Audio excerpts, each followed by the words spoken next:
Good morning, everyone. Welcome to a new episode of Empowering Voices. We have today our guest, Alison Simpson. Good morning, Alison. Welcome. Thank you for being with us. I really, like the tagline on your website that you say, wellness solution for busy people. And actually, I invite everyone to see the picture you have on your homepage. It says thousands words because we really need, especially in this moment, what you do for us. But I invite you to tell us what you do and how our quote for today, that is manifesting your inner magic, can apply to your life and business. Amazing. Well, thank you. Thank you so much, Mara, for inviting me on. It's an honor always to be with you. So I'm really happy to be here today. So I'm Allison Simpson. I'm based in Athens, Greece, originally from New York City, and I'm a wellness specialist. I have studied for the last probably 7 years now, energy medicine and energy psychology. So that's my main focus. And I'm also this year back to school for Chinese medicine, traditional Chinese medicine, because very much of the system that I studied with energy medicine is based in Chinese medicine. So I'm going deeper into that. The way that I work with my clients, it's usually a talk therapy more than working on bodies, especially now the last year that we've been in quarantine. You can't really get in touch with people to be face to face. Well, at least we have internet. Yes. And I've always had a practice of more counseling. In another life, I was a lawyer.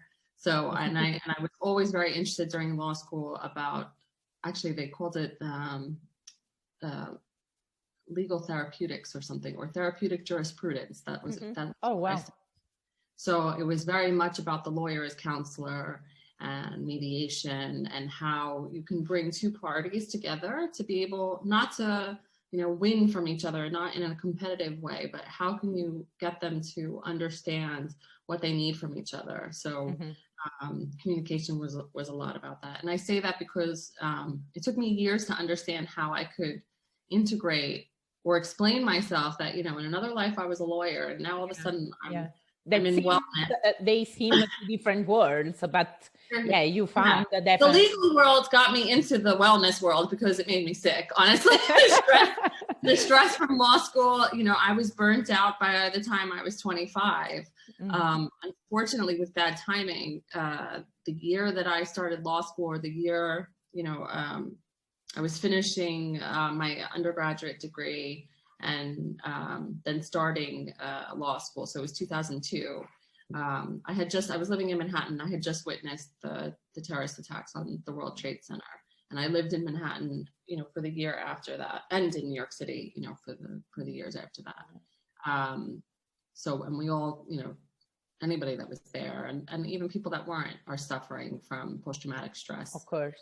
But you were exactly on the stage of everything happening. Yeah, I had a view. I had an unobstructed view of downtown Manhattan. So I watched the second plane hit. I watched the first one collapse, and my father was down there. So I thought he was dead for most of the day. Oh, so my goodness.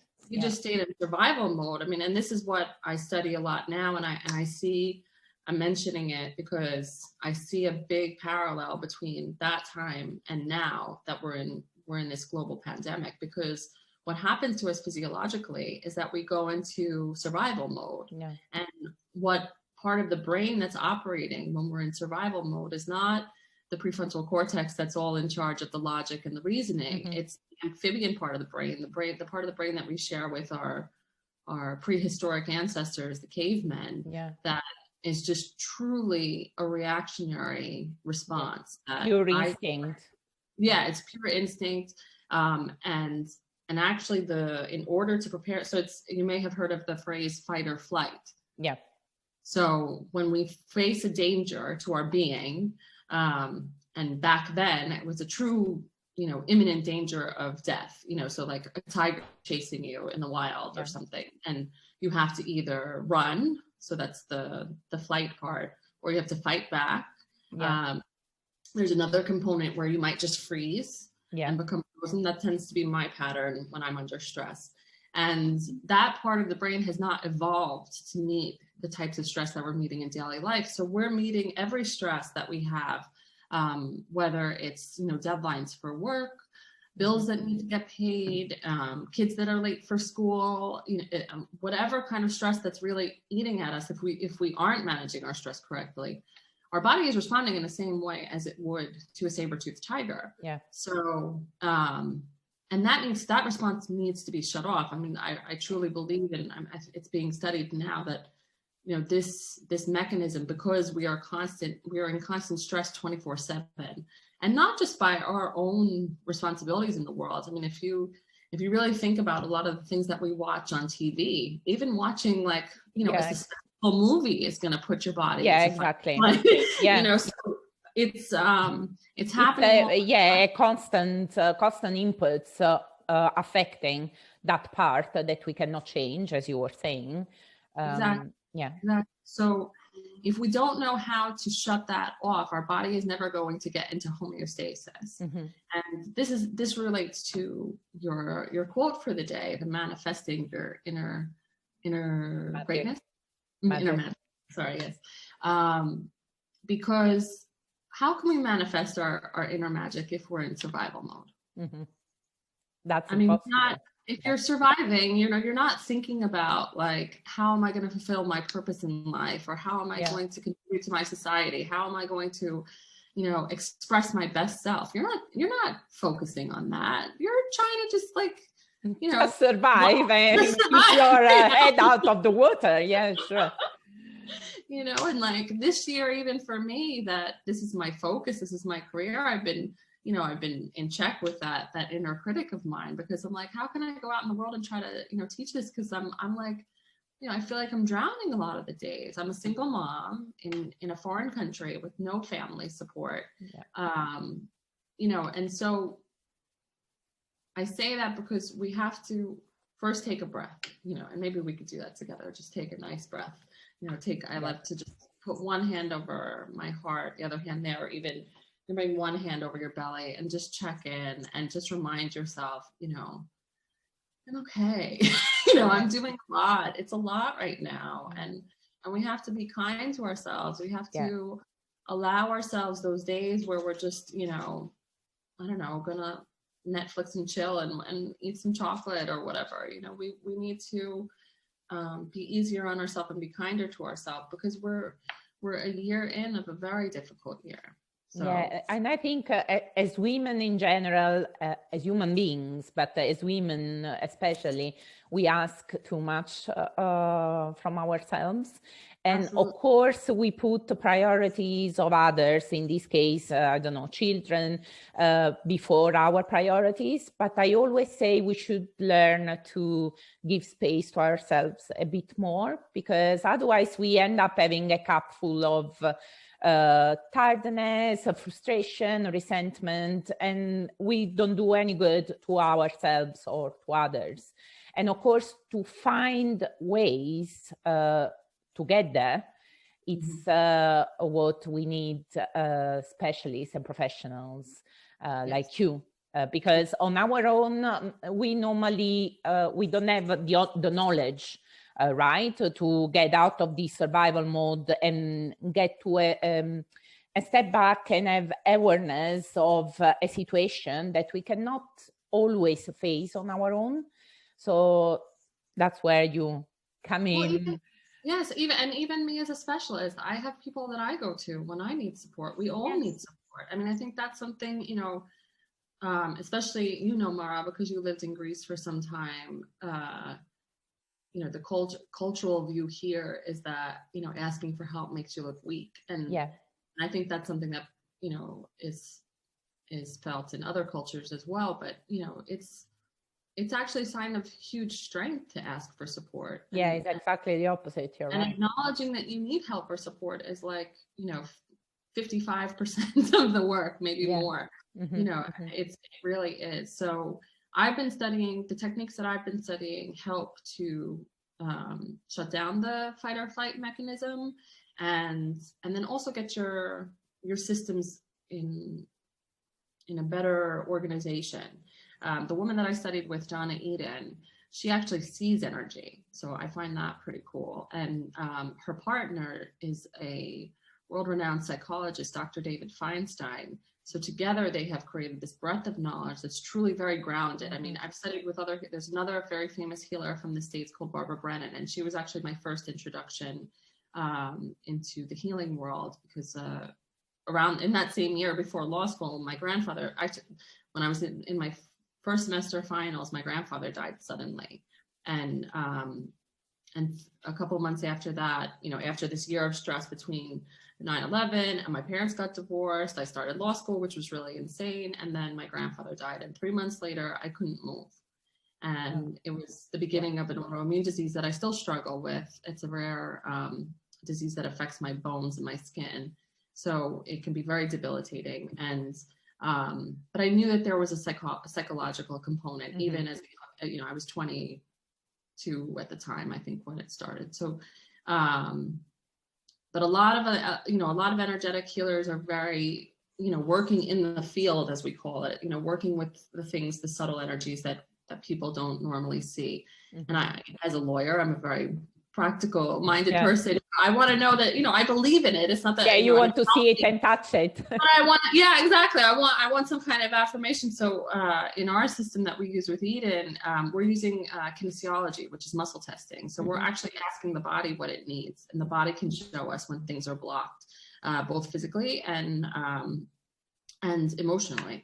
So this, I mean, this is, I came into the system actually more from a physical, my condition was flaring again. This was in between Eloise and George. I have 2 children, so in between the 2 children, because I had stopped the medication for a while. I was under a lot of stress at the time from the relationship that I was in, and I got quite sick again. And I found an Eden practitioner, and she helped me more than most of the Western doctors were. And, you know, I was going to the best of the best at NYU, and, you know, I mean, and with pain management. So it's really an all-encompassing system. But I find myself now in this time and space focusing on the stress management. When I first made my business cards, I was calling it energetic self-care, because that's really what it is. But I mean, that's kind of a phrase that people might not really resonate. Yeah. But it's exactly for what you said, that we want to see and touch things, although deep inside we know that is energy and inner wisdom that needs to come out to heal ourselves. And it's but it's just in the same way, you know, we came together for this meeting, Mara. We both put nice clothes on, we did our hair, we put some makeup on, you know, we take care of our external appearance, so that way we project to the world what we want. Well, what about our inner state? What about our energetic state? I mean, if you or I were in a really bad mood, no matter how pretty we looked, we wouldn't be that attractive to other people. Yeah, definitely. I mean, what you communicate is just negativity. There's no way. And through your eyes and through the words that you use, you just communicate how you feel and what's inside, of course. So that's what I'm working with a lot of my clients, is bringing themselves into alignment, you know, finding their center, becoming more grounded. This is a big buzzword these days, being grounded. But these things are all really scientific and being researched more and more. So, I mean, in the next 10 years, this I don't want to say industry, but this branch field, there will be more common knowledge, and maybe accept it differently, because until absolutely, because there's going to be more proof. Yes, exactly. That we need. No, I always say that people, to feel comfortable, they need to put labels on things. And until we talk about, I don't know, Oriental medicine is something too far away from us. So we are scared. In reality, it's fear. It's nothing else. It's the unknown. It means fear, basically. So, but once, thank goodness, we are bringing in these more and more. So it will be easier to get the help from this kind of field and studies that you are in. Yes, and the Chinese, I mean, it's amazing. I've only been studying a couple of months now, but I mean, this is thousands of years of knowledge. rich. I mean, and I don't know, for me, because it was always referred to as Chinese medicine, I always gave it a level of esteem.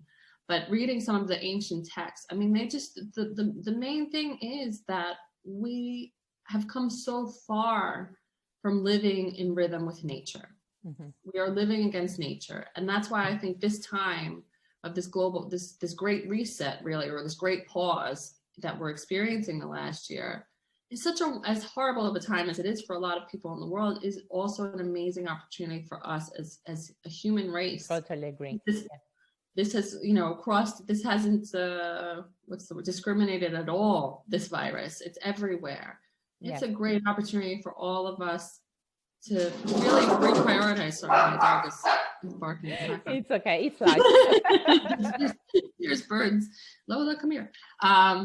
You know, this is a time for us to reprioritize and focus on the things that truly matter, like family. You know, I mean, we've all, you know, our family, our work, but even in our work, we've been able to find a better balance, I think, of what's truly necessary. Yeah, because we were forced to do it, no, at the beginning. So, but in that, we found a different rhythm that probably is more, it's closer to human beings than to machines. Because what were we doing? It was to transform ourselves into robots at some point, because it's like going in and out of boxes and just forgetting all the rest.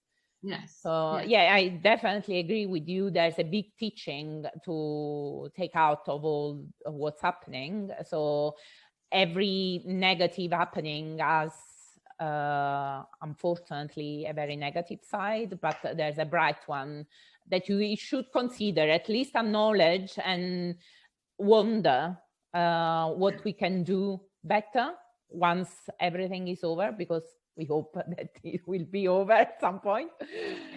But I hope it doesn't go back to the way that it was. No, exactly. Really I hope that it doesn't go back to the way that it was. I hope that some things would change. I hope that, you know, especially you and I both have children. I hope that this causes people to finally realize, you know, the way that we're teaching our children, the education system is not working. Mm-hmm. And it's not really, we've come so far, you know, I mean, school started as a babysitting thing just to keep the kids busy during industrial times. Like, that's not why, you know, we've forgotten the why in everything that we've done. You know, why are we doing any of the stuff that we're doing? And I think that's a question that a lot of us have been facing. And quite honestly, I think for people that had a really hard time being at home, it's because they had to look at the life that they created for themselves, and they realized they didn't create a life for themselves.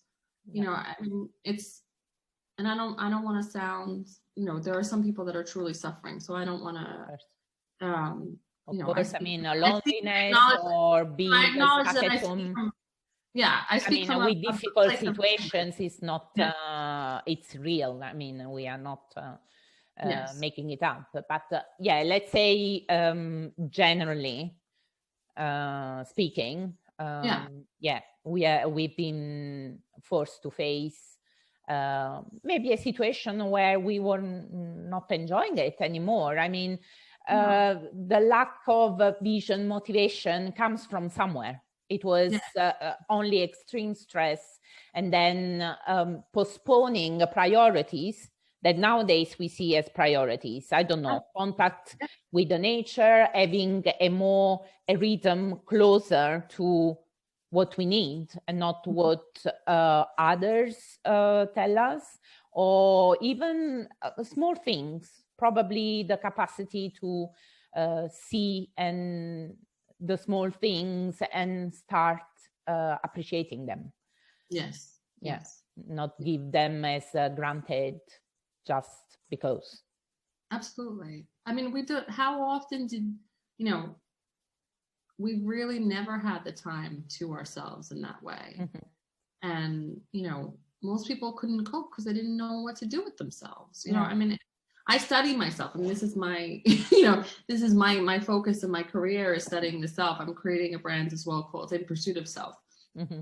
I think you're aware of. It's still kind of, I'm still getting clarity on what exactly we're doing, but it's to create community around the idea of manifesting your inner greatness and your inner, your inner magic. And it's so much needed. And I think it's the right moment also to put it out there, because exactly for this awareness that now we have of the need of this kind of networking and taking our wisdom out there. Yeah. And I wanted to ask you if there's a word or a quote that could, that is a bit at the core of your values and your business and what you do. Well, it's the one that I have on my website. I think I'm a huge follower of Dr. Joe Dispenza, mainly because a lot of his work has been to provide scientific research to explain a lot of the phenomenon, and it's very much based in quantum physics, which are things that we've studied that have been well established parts of the academic community, but maybe we've just never applied it to humans and our abilities. And he says no one changes their life until they change their energy. And when they change their energy, they change their life. It's a practice in responsibility and accountability to say, the bad mood that I'm having, or the bad week I'm having, or the bad year I'm having is partially my fault. Yeah, it's a lot easier to blame something outside of ourselves and say the quarantine, okay, the coronavirus, the bad job, the bad neighbors, the mother-in-law. It's easier, of course. It's much easier, but it's, and this is something I'm practicing with my kids even, because it's hard to say, okay, I need to grow here. This is something I need to work on. Change is uncomfortable. Getting out of your comfort zone is uncomfortable. So it's a choice. I mean, you need to be responsible for your choices as an adult, right? Same way you have a choice to sit and eat a bag of cookies, or to go to the gym, or go for a walk, or something like that. This is the same, and I have issues going to the gym too. I'm not saying, I'm not perfect, but it's the same thing. It's, these are practices. It's much easier to go and take a pill, and if they had a magic pill, we'd all take it, because that would be, but that's not, I don't think that's why we're here, in this playground that's Earth.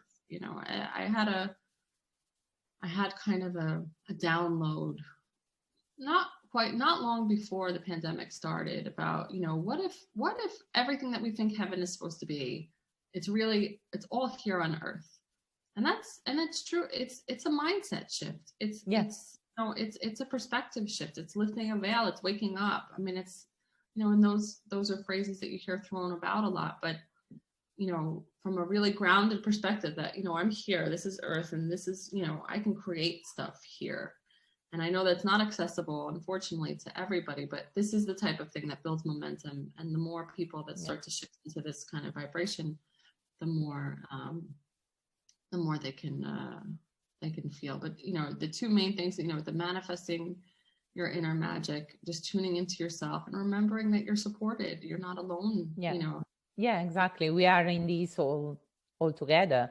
We just need to find probably the tools. And first of all, as you said, the 60% is get out there and look for help if you are not able to do it on your own, and take the responsibility for the change. Definitely. Well, one tool I could share with you really quickly before we close. A really easy energy medicine technique. That's the thing. A lot of these exercises can take 5 minutes during the day, and they are super effective in reducing anxiety and stress. And it's really empowering to know that you can control that instead of letting things spiral out of control. So it's called a hookup. It's from Donna Eden's. It's from the Eden method. You take your middle finger, one of your middle fingers, and you put it at your third eye, and the other middle finger you put in your belly button. And you, on both points, you're just drawing in and up. And I like to close my eyes and just breathe 3 to 5 breaths. I'm sorry, the dog is not feeling the calm energy right now. So this is communicating with all of our energy systems. Donna sees 9 energy systems in the body, including the aura. So this is creating what's called a microcosmic orbit. It's sealing everything in. I find when I do this, I just feel myself kind of come back together, come back to center. And it's from this place of center, it's from this place of groundedness that you will manifest your inner magic. Because all the power is inside of you. You just have to learn to work with your energy, and you can create a life that you dream of. Just take one more deep breath, inhaling, and maybe exhaling with a sigh. And when you're ready, let your eyes float open. Yeah, it's a way to, it's strange, but normally we don't touch ourselves. I mean, we do, I don't know, we put the makeup or anything, but the fact of having your fingers in strategic points makes you feel that you are there, right? Yes, exactly. It's it's mind blowing, actually. Yeah. You know, my role, my goal is to be, you know, inconsequential. I don't want to create I mean, I want to have a following and speak to people and have an audience to share all of this with. But I don't want to be anybody's guru. I don't want to, you know, I want to give people tools so that they can become their own guru and they can, you know, manifest it's exactly your quote for the day. You know, you manifest everything that you want for yourself. You stand in your own power, and there's enough for everyone. You know, there's this competitive nature needs to subside, and, you know, realize that even if all of us were living in our power and our greatness, it wouldn't change things. It would make everything so much more fun and better. Yeah, exactly. It would harmonize everything. Imagine if everybody was satisfied with who they were. Yeah, there wouldn't be wars, there wouldn't be anything like that. Hopefully one day we'll get there. Okay, Alison, thanks a lot for being with us. Thank you for this lovely exercise as well. At the end, I just want to remind everyone that your details will be in the post in my bio on my website. And of course, they can drop me a line in case they need more information about you and what you do. Thanks again. Have a lovely day, everyone, and see you next week. Thank you.